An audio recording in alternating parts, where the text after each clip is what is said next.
Hey guys, welcome back. Today we are going to solve a problem which is from non-resident,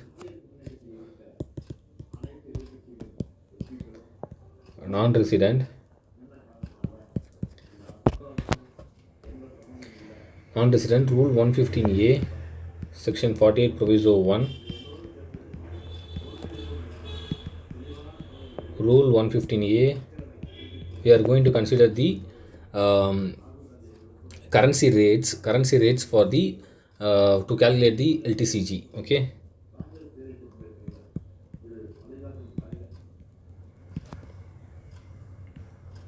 and also we are having the provision of 115F, which is exemption of LTCG if reinvested. Okay, these are all the concepts that we are discussing in this problem.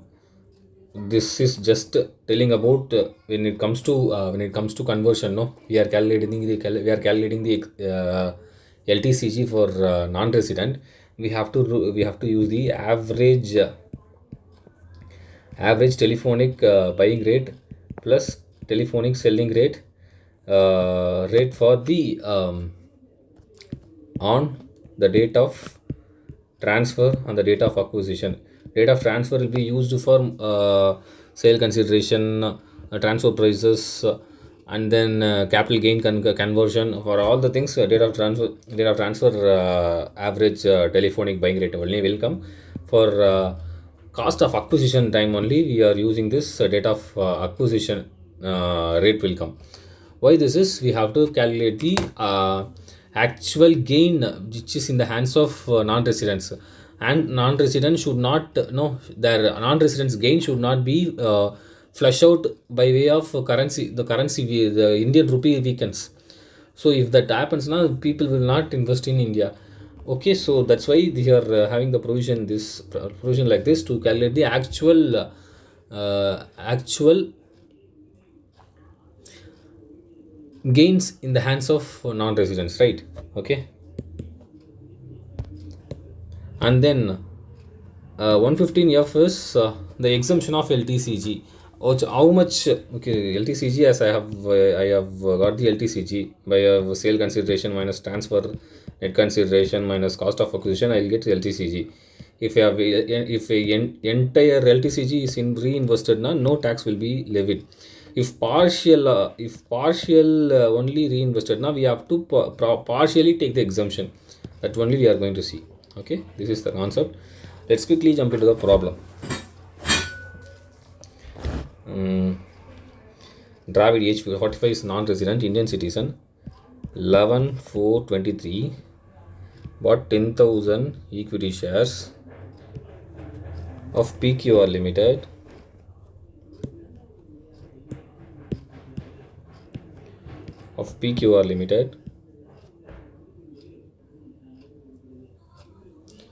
at $5.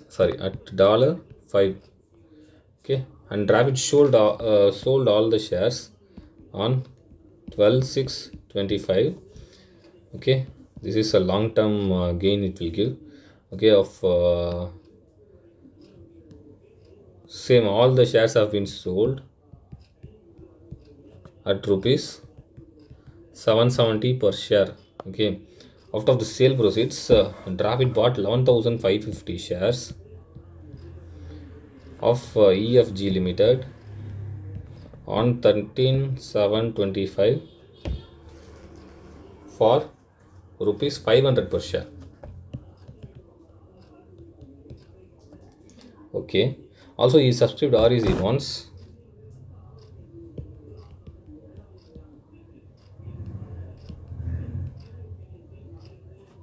Okay, for 10 lakhs.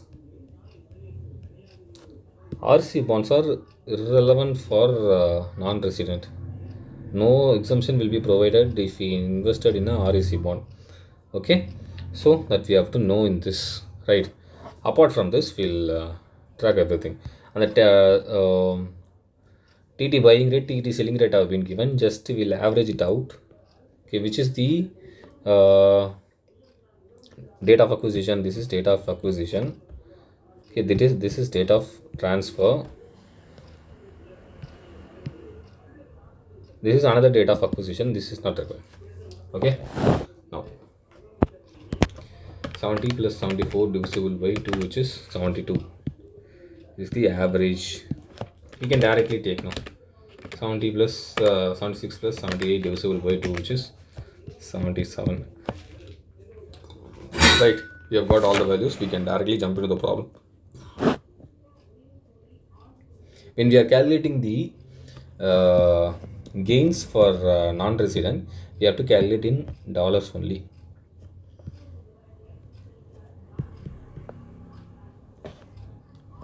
TCG in terms of dollars of Mr. David. Okay, right. Particulars, workings, dollars. Okay, sale consideration. What's the sale consideration? Which is 10,000 units into 770 per share divided by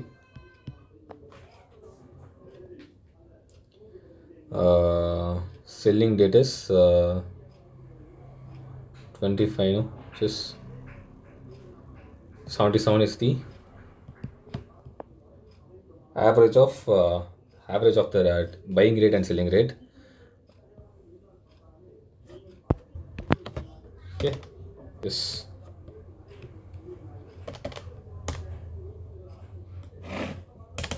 $10,000 into 770 divisible by 77, which is $1 lakh minus transfer expense. There is no transfer expense is given in the question, so direct $1 lakh, which is net sale consideration. Okay, minus cost of acquisition. Cost of acquisition is how much they have acquired for 10,000 at $5, which is $50,000. Okay, so what is the LTCG? $50,000. Okay, we have to convert into rupees. Okay, convert to rupees. At which rate we have to convert? We have to take the buying rate on the transfer date, which is how much? 76.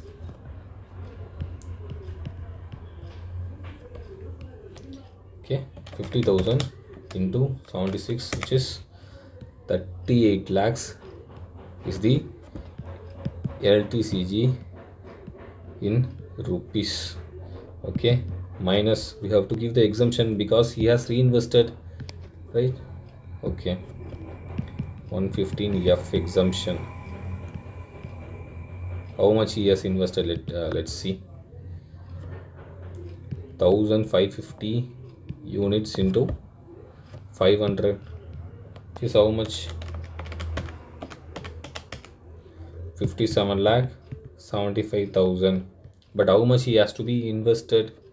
He has to invest, which is the net sale consideration. Okay, which is 1 lakh into $77, which is 77 lakhs he should have been invested. So partially we have to give the exemption. So how much LTCG is there? 38 lakh LTCG is there into 5 lakh 77,000, 57 lakh 75,000 divisible by 77 lakh. Reinvested amount divisible by the total amount to be reinvested, which is 5,77,000. 57 lakh 75,000 divisible by 77 lakh into 28 lakh 50,000 is the exemption. No exemption for REC bonds. REC bonds are not allowed under section 115F. Okay, so what would be the tax? sorry, what would be the LTCG, actual net LTCG, which is 9,50,000. That's it. We'll see another problem tomorrow. Thank you.